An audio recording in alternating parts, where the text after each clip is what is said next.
जिल्हा परिषदेची संख्या वाढायला पाहिजे, पटसंख्या वाढायला पाहिजे. आणि त्या मॅडमला म्हणा तुम्हाला घेऊन दे सगळं, तुला काय काय अडचण. आम्ही जिल्हा परिषदेमध्ये बघतो प्रशासकचं काय असं सांगितलं नाही, प्रशासन काय म्हणून संख्या वाढवायची नाही म्हणून.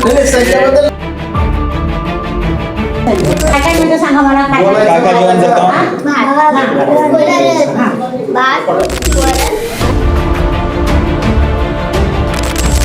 तर चार ड्रायफ्रूट द्या. तुमचं जेवढं बजेट आहे त्या बजेटाने ड्रायफ्रूट बसून तुम्ही चार काजू चार बनवा. जर अंडे नसतं नुसतं केली नाही, पण केली तर किती आणि शासनाची कसल्याच प्रकारची दुरुस्ती किंवा मदत न येता त्यांनी तात्काळ आजपासून कामाला सुरुवात केलेली आहे.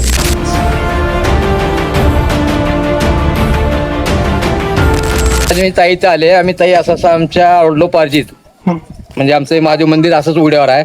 आम्हाला एवढं महादेव मंदिर तुमच्या ह्याच्यातून बांधून द्या, तुमच्या सहकार्यातून. आम्ही गावाले तर बांधू शकत नाही, त्यामुळं ताईनं लगेच होकार दिले, बांधून द्यायचं काम ताईनं हाती घेतलं. एक स्पष्ट बोलू का मी, मागच्यानी जे काम केलं ते काम केलं. त्यांना साक्ष परमेश्वर आहे, त्यांनी चांगल्याने नाही शासनाचा अजून एकही पैसा आम्हाला निधी शासनाची नाही आहे. आज मला निवडून 6 महिने झालेले आहेत. म्हणजे जिल्हा परिषद शाळा जर टिकवायची असतील तर त्यासाठी पुढाकार कोणी घेतलं पाहिजे आणि काय घेतलं पाहिजे? निवडणुकीपूर्वी दिलेला शब्द, तो शब्द फक्त आश्वासनांच्या कागदावर राहतो की प्रत्यक्ष विकास कामातून त्याची पूर्तता होते?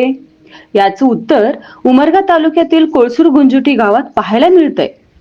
एकीकडे ग्रामस्थांच्या मागणीनुसार उघड्यावर असलेल्या महादेव मंदिराचं बांधकाम आता अंतिम टप्प्यात आलंय, तर दुसरीकडे विद्यार्थी शिकत असलेल्या जिल्हा परिषद शाळेच्या जीर्ण अवस्थेकडे लक्ष देत शासनाच्या निधीची वाट न पाहता स्वखर्चातून दुरुस्तीचं काम सुरू करण्यात आलंय. आणि विशेष म्हणजे शाळेची पाहणी करताना विद्यार्थ्यांसोबत डेस्कवर बसून संवाद साधणं, त्यांच्या शालेय पोषणाची आहाराची चव घेणं आणि मराठी शाळा टिकली पाहिजे हा संदेश देणं, हा सगळा प्रवास आहे जिल्हा परिषद सदस्या लताताई शिवाजीराव मोरे यांच्या पुढाकाराचा. निवडणुकीपूर्वी कोळसूर गुंजुटी गावातील ग्रामस्थांनी लताताई मोरे यांच्या समोर एक मागणी ठेवली. उघड्यावर असलेल्या महादेव मंदिराला बांधकाम करून द्यावं. ग्रामस्थांची ही मागणी आज प्रत्यक्षात साकारताना दिसते, तेही स्वखर्चातून. महादेव मंदिराचं बांधकाम आता अंतिम टप्प्यात आलं असून ग्रामस्थांनीही या कामाबद्दल समाधान व्यक्त केलंय. मी ताईचं आले, आम्ही ताई असं आमच्या वडिलोपार्जित म्हणजे आमचं महादेव मंदिर असंच उघड्यावर आहे. आम्हाला एवढं महादेव मंदिर तुमच्या ह्याच्यातून बांधून द्या, तुमच्या सहकार्यातून. आम्ही गावाले तर बांधू शकत नाही, त्यामुळं ताईनं लगेच होकार दिले, बांधून द्यायचं काम ताईनं हाती घेतलं. भेटायला आले होते गावात असं आल्याच्या नंतर असं आमचं एवढं मंदिर आमच्यानं होऊ शकणार, गावाला गाव छोटा आहे, त्यामुळं ताईनं लगेच बोलले की मी तुमचं महादेव मंदिर कम्प्लीट करून देते. नाही कसं, मी इथं आले जेव्हा भेट द्यायला तेव्हा त्याने एकच प्रश्न टाकला की आमचा महादेव उघड्यावरती झाडाखाली आहे आणि माझंही कुलदैवत महादेवच आहे. आणि कुठल्याही देवाचं असू दे, देवाचं कामाला पहिला प्राधान्य द्यायचं. इलेक्शन, प्रचार, निवडून येणं न येणं तो बाकीचा विषय राहिला, पण ग्रामस्थांची जी इच्छा होती की मंदिर बांधून पाहिजे त्याला आम्ही पटकन हो म्हणलं आणि आम्ही सुरुवात केली. ह्याच्यात कुणाचाही हातभार नाही. आम्ही आमच्या स्वखर्चाने आमच्या ह्याच्याने आम्ही मंदिर बांधून देतो, कारण देवासाठी कार्य करायचं आहे मला आणि गावासाठी कार्य करायचं आहे. लोकांसाठी आणि प्रसिद्धीसाठी कार्य करायचं नाही आम्हाला. त्याच्यानंतर मी प्रचार केला, निवडून आला, तो भाग वेगळा. पण ग्रामस्थांची मागणी होती त्यासाठी मी त्यांची इच्छा पूर्ण केली आणि अजूनही माझी इच्छा आहे की त्यांनी अजून कुठली दुसरी असेल देवस्थानात तर मी सगळ्या पूर्ण करणार आहे.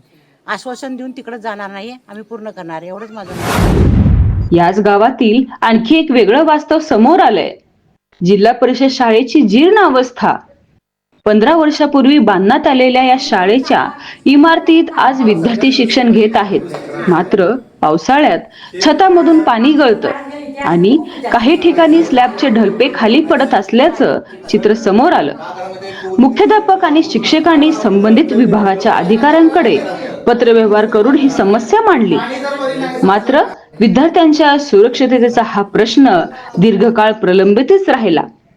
अखेर शाळेच्या अडचणी जिल्हा परिषद सदस्या लताताई मोरे यांच्यापर्यंत पोहोचल्या आणि पाहणी झाली, समस्या लक्षात आली आणि शासनाच्या निधीची वाट न पाहता स्वखर्चातून शाळेच्या दुरुस्तीच्या कामाला सुरुवात झाली.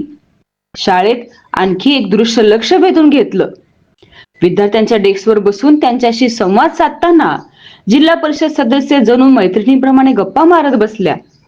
लताताईंनी केवळ शाळेच्या इमारतीची अवस्था पाहिली नाही, तर विद्यार्थ्यांचं शिक्षण, मराठी शाळेचं अस्तित्व आणि गावकऱ्यांची जबाबदारी यावरही संवाद साधला.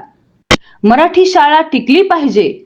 जिल्हा परिषद शाळेचं अस्तित्व टिकवण्यासाठी शिक्षक, पालक आणि गावकऱ्यांनी पुढाकार घेणं गरजेचं आहे, असा संदेश त्यांनी यावेळी दिला. एक स्पष्ट बोलू का मी, मागच्यानी जे काम केलं ते काम केलं. त्यांना साक्ष परमेश्वर आहे. त्यांनी चांगल्या निष्कृतीचं काम केलं का त्यात गफलत केली.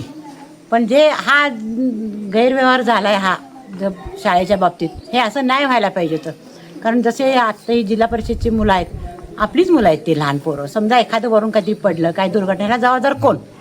हा, ह्याला मी आता एक नूतन निवडून आले, आता जिल्हा परिषदेवर मी गेले. आता इथून पुढे मी माझी कामं करणार. माझी आत्मीयता हीच राहील की भलं मला त्रास झाला, भलं मला पदरचे घालता लागेल, पण 4 मुलं चांगल्या छत्रछायाखाली राहावं अशी माझी इच्छा आहे. आणि जे मागचे कामं केलेत ही अतिशय खालच्या दर्जाची केलेली आहेत कामं.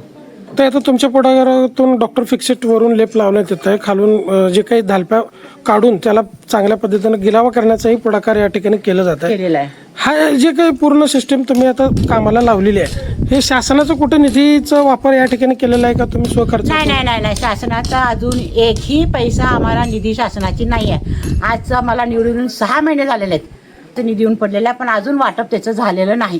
प्रत्येक मिटिंगमध्ये प्रत्येक जीबीला हाच प्रश्न आहे की निधी कधी मिळणार, पण तो अजून आलेला नाही. आणि आम्हाला जेवढं वैयक्तिक स्वतः आम्ही म्हणजे मोरे फॅमिली हे खर्च स्वतःचा खर्च घालून शाळा दुरुस्त करा, मुलांचं काही होऊ नये ह्याच्यासाठी आपल्याला जेवढं करता येईल तेवढं आम्ही तेवढं करत आहे. निधी आम्हाला 1 पैशाची निधी अजून आलेली नाही, प्राप्त झालेली नाही आहे. पटसंख्या वाढीबद्दल काय सांगाल ताई आपण? म्हणजे जिल्हा परिषद शाळा जर टिकवायची असतील तर त्यासाठी पुढाकार कोणी घेतलं पाहिजे आणि काय घेतलं पाहिजे? एक तर पुढाकार शिक्षकांनी घ्यायला पाहिजे, मुख्याध्यापकांनी, त्याच्यात ग्रामसेवकनी घ्यायला पाहिजे, आणि त्यात सगळ्यात जास्त गावकऱ्यांचं आहे. धावत्या शिक्षणाच्या मागे पळत आहेत आई वडील की माझा मुलगा इंग्लिश मिडियममध्ये जाऊ दे, पण तो 10वी पण तिथं शिकतो, 11वी त्याला काही सुद्धा येत नाही, तो शहरात टिकत नाही. तुमचं मूलभूत पाया जिल्हा परिषद शाळेपासूनच तुमचे मूलभूत पाया होणार आहे. मातृभाषेतून शिक्षण घेणं एकदम चांगलं.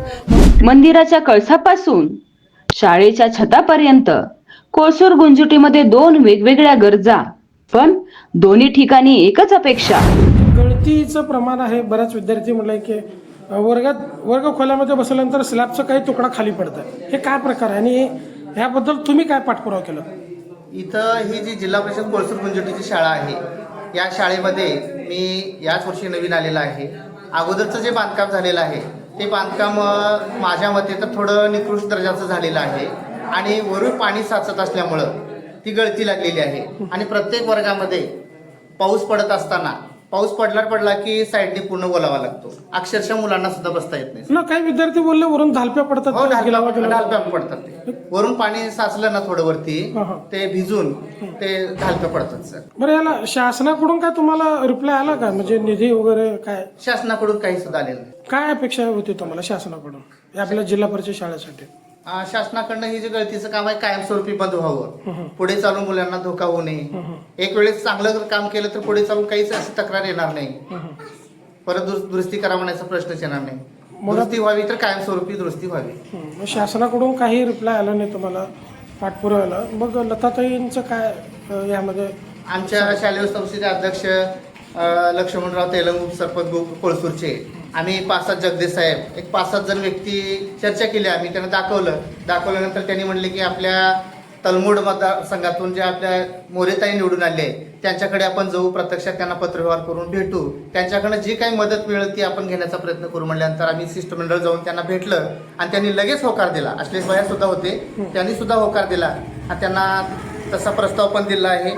आणि शासनाची कसल्याच प्रकारची दुरुस्ती किंवा मदत न येता त्यांनी तात्काळ आजपासून कामाला सुरुवात केलेली आहे.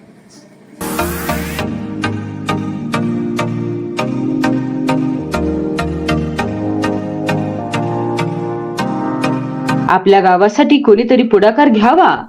एका बाजूला ग्रामस्थांच्या श्रद्धेचा विषय असलेलं महादेव मंदिर, आणि दुसऱ्या बाजूला उद्याच्या भारताचं भविष्य घडवणारी चिमुकली मुलं. या दोन्ही गोष्टींकडे संवेदनशीलतेने पाहत लताताई मोरे यांनी प्रत्यक्ष कामाला सुरुवात केली आहे.